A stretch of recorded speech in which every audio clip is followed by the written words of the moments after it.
The Conversation France.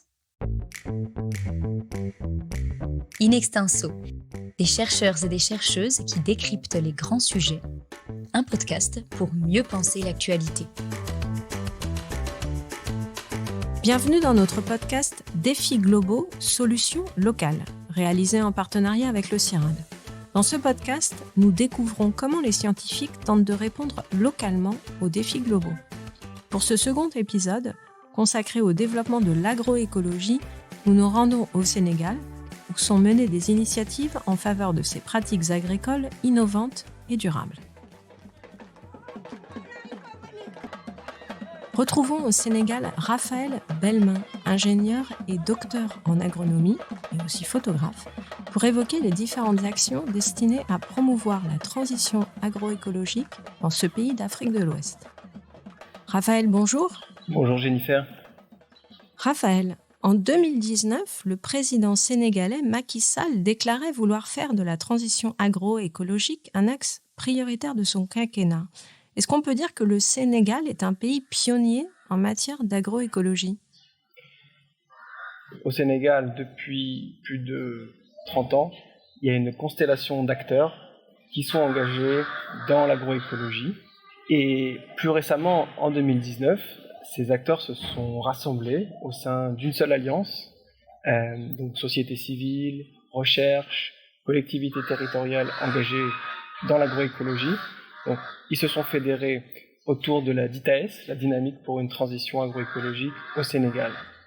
Et donc, c'est vrai que l'élément déclencheur qui a permis cette alliance, ça a été une annonce du président que vous avez mentionnée en 2019.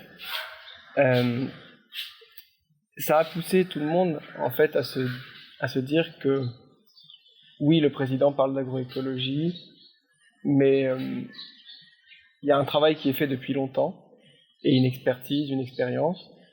Et la société civile, la recherche, a envie d'envoyer un message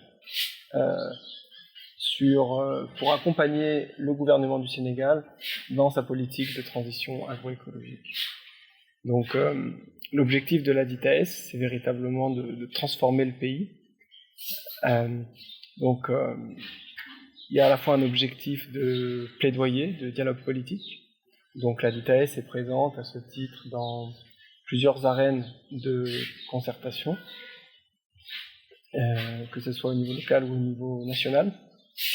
Il y a un objectif de sensibilisation des acteurs dans les territoires, et puis enfin un objectif d'accompagnement des territoires en transition. Donc la DITAES, c'est pas uniquement un mouvement national qui fait du dialogue dans les hautes sphères, c'est aussi un ensemble de DITAES locales, donc on appelle aussi des DITAEL, L comme local. Et donc ces DITAEL sont des lieux de planification de la transition agroécologique à l'échelle locale. Ce sont des lieux d'expérimentation également. Et puis des lieux dans lesquels on va tirer un ensemble de leçons, d'expériences, qu'on va faire remonter au niveau national pour alimenter le dialogue politique et participer à des réformes, des lois, des projets, des programmes nationaux. Raphaël, on confond souvent agroécologie et agriculture traditionnelle. Or, c'est quand même très différent. En quoi exactement on a des différences ? Et comment est-ce que vous pourriez définir en fait les points clés de la démarche agroécologique ? Alors d'abord, je voudrais dire que l'agroécologie, c'est quelque chose qui est difficile à définir parce que c'est un terme polysémique. L'agroécologie, ça désigne à la fois une science, donc nous les scientifiques agroécologistes, on s'inspire du fonctionnement de la nature pour concevoir des nouveaux systèmes plus intelligents, plus résilients, qui permettent d'affronter les défis de demain. Donc, l'agroécologie, c'est également un mouvement social, et je vous en ai parlé avec la dynamique pour une transition agroécologique au Sénégal, mais on pourrait faire le parallèle avec d'autres mouvements sociaux en agroécologie, y compris en France, au Brésil, etc. Et enfin, l'agroécologie, ce sont des pratiques.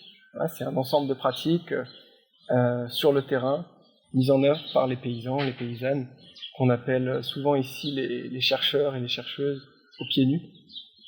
Pourquoi ? Parce que ils utilisent leur champ comme un laboratoire et ils conçoivent également à leur niveau des choses très intéressantes. Donc, vous voyez que l'agroécologie est difficile à définir, mais ce qu'on peut dire, c'est que il y a quand même des différences importantes entre l'agroécologie et l'agriculture traditionnelle. D'abord parce que, certes, l'agriculture traditionnelle, elle s'est construite avec une certaine cohérence entre les modes de mise en valeur du milieu et puis les potentialités du milieu, les ressources, notamment naturelles. Par exemple, dans la zone centrale du Sénégal, on trouve des savanes à cad. Donc le cad, c'est aussi, on l'appelle l'acacia Federbia albidea. Donc c'est un arbre absolument fantastique que les populations entretiennent dans leurs champs depuis des générations et des générations, des siècles. Et pourquoi ils le font ? Parce que cet arbre a le pouvoir d'améliorer les rendements du mil et de l'arachide sous sa canopée. Et ça, c'est une pratique traditionnelle. Voilà. Maintenant, qu'est-ce qu'on apporte de plus avec l'agroécologie ? D'abord, c'est reconnaître que le contexte a changé. On ne peut plus uniquement se satisfaire des pratiques traditionnelles. Il y a un enjeu d'intensification écologique de la production. En 2050, on aura 1 milliard de bouches à nourrir en Afrique. On doit également s'adapter à des nouveaux enjeux comme le changement climatique. Donc on ne peut plus se satisfaire des systèmes traditionnels, on doit innover et aller plus loin, mais pas innover n'importe comment, pas aller plus loin à n'importe quel prix, et c'est là que l'agroécologie diffère beaucoup de l'agriculture conventionnelle. L'autre point important, c'est que l'agroécologie, elle puise dans l'agriculture traditionnelle, parce qu'elle est pourvoyeuse, cette agriculture traditionnelle est pourvoyeuse d'innovation, d'idées, et puis d'une foultitude de solutions innovantes, pratiques. Mais en même temps, l'agroécologie, elle mobilise la science la plus pointue, pour renforcer les systèmes traditionnels. Alors, qu'est-ce que va faire exactement la science ? Elle va d'abord prouver ce que beaucoup savent déjà pour réhabiliter l'agriculture traditionnelle. Depuis les années 70, il y a un certain nombre de politiques publiques, y compris des politiques coloniales bien avant les années 70, qui ont contribué à déstructurer les terroirs. Et donc, il s'agit en fait de mieux comprendre comment fonctionnent les terroirs. Je vous ai donné l'exemple du cad tout à l'heure, cet arbre fantastique. Eh bien, aujourd'hui, le CIRAD, en partenariat avec l'IRD, l'ISRA et d'autres institutions de recherche, travaille sur mieux comprendre les mécanismes par lesquels cet arbre favorise les rendements en dessous de sa canopée. Voilà. On étudie les phénomènes de flux hydriques en saison sèche. On s'intéresse également à la capacité de ces savanes à capter du carbone et donc à lutter contre le réchauffement climatique. On a également des recherches de pointe sur le rôle du paysage agricole dans la régulation des insectes ravageurs. Voilà. On se rend compte en fait que la structure du paysage et la diversité des espèces arborées, arbustives qu'on va trouver dans un paysage va être autant de lieux de refuge ou de reproduction ou de nourrissage pour l'entomofaune. J'ai beaucoup de collègues qui s'intéressent à cette interaction entre paysage et puis réseau trophique chez les insectes, et donc régulation des ravageurs du mil, de l'arachide. La science ne fait pas que analyser et diagnostiquer pour réhabiliter, elle s'emploie également à innover, à produire des solutions innovantes, souvent basées sur les savoir-faire des paysans, mais pas uniquement. Je pourrais vous donner 3 exemples. J'ai une collègue qui s'appelle Paula Fernandez qui travaille sur les micro-organismes autochtones bénéfiques. Et donc en fait, elle va chercher dans des litières semi-naturelles, dans des forêts, elle va chercher en fait identifier des micro-organismes qu'elle va mettre en culture et ensuite utiliser pour amender les champs, protéger les cultures. Une autre équipe de collègues travaille sur l'utilisation des filets anti-insectes en substitution aux pesticides chimiques. Tout simplement, les filets sont une barrière physique qui empêche certains ravageurs d'accéder physiquement aux cultures. Et donc, on développe des systèmes de culture avec des rotations culturales, on combine ça avec de la lutte biologique de manière à chercher à se passer complètement de pesticides. Un troisième exemple, on développe des recherches sur la lutte contre la mouche des fruits. Donc c'est une mouche qu'on appelle aussi Bactrocera dorsalis dans son nom en latin. Une mouche invasive qui est arrivée en 2004 au Sénégal et qui ravage absolument les cultures de manguiers, d'agrumes et comme c'est un insecte polyphage, elle se réfugie un petit peu partout et on n'arrive pas à l'éliminer. Et donc le CIRAD et ses partenaires, ISRA, INRAE également, travaillent sur mieux comprendre cette mouche des fruits, son écologie, ses dynamiques de diffusion spatiale, temporelle, et développer des outils de lutte contre la mouche des fruits. On travaille notamment sur le SIT, le Sterile Insect Technology. Donc c'est une technologie qui consiste à libérer des mâles, donc des insectes mâles stériles, dans les vergers, de manière à ce qu'ils se reproduisent avec les femelles et donnent lieu à une descendance non viable.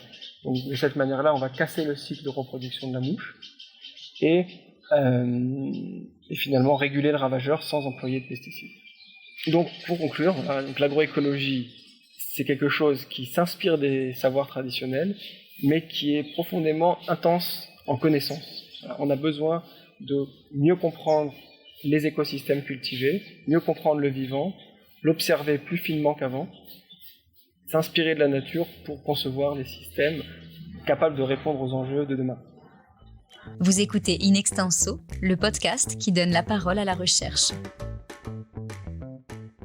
Vous venez de nous donner plusieurs exemples d'actions agroécologiques au Sénégal.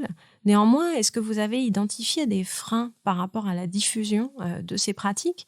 Et vous nous disiez qu'il y avait une volonté de transformer en fait l'agriculture du pays vers l'agroécologie. Qu'est-ce qui pourrait empêcher aujourd'hui cette transformation ?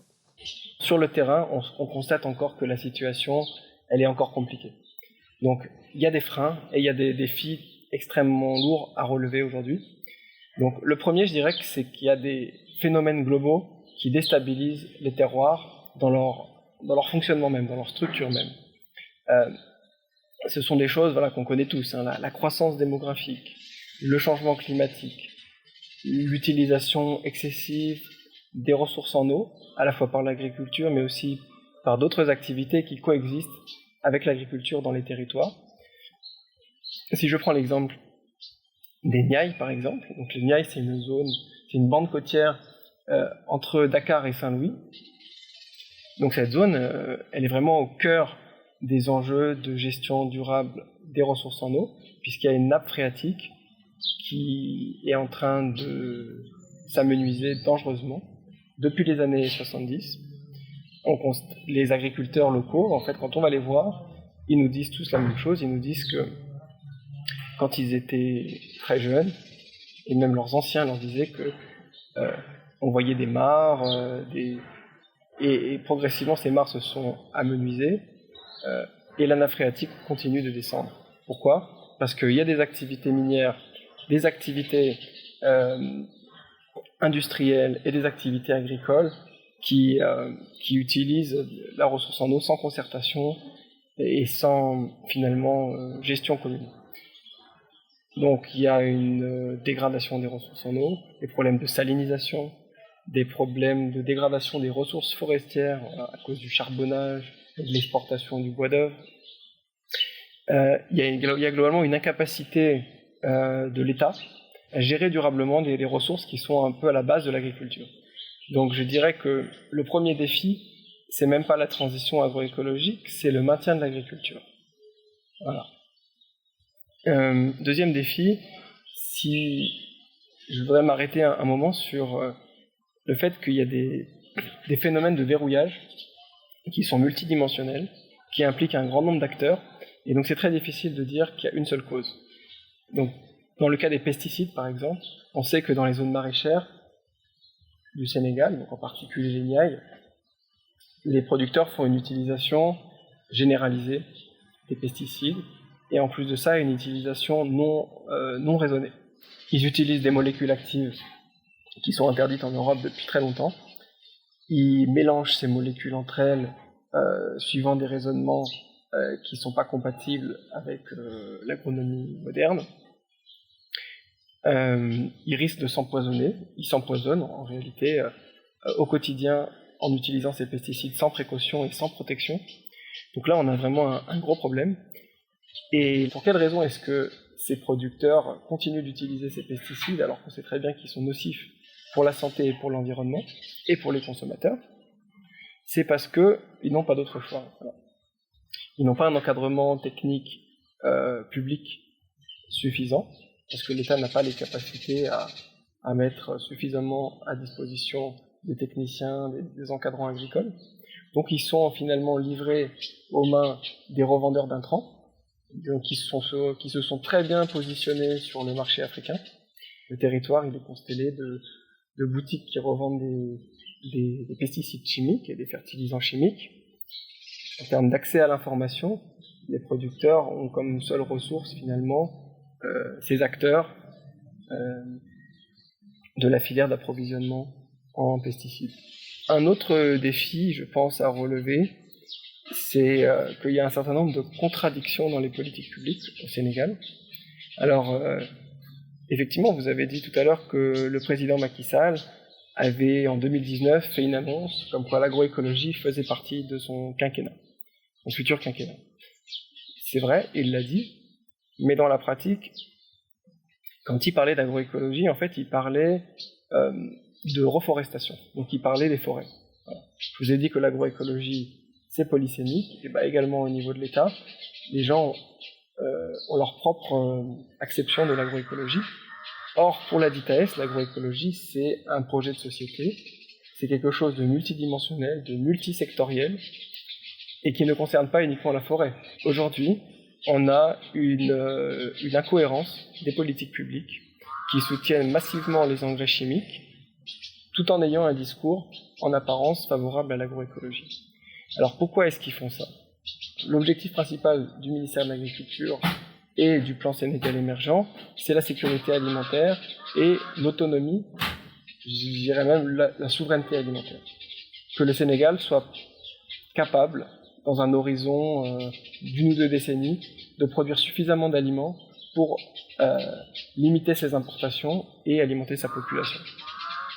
Et ça, dans le logiciel de compréhension du ministère de l'Agriculture, c'est incohérent avec la transition agroécologique. Pour eux, on a besoin des engrais chimiques et des pesticides chimiques pour assurer la sécurité alimentaire.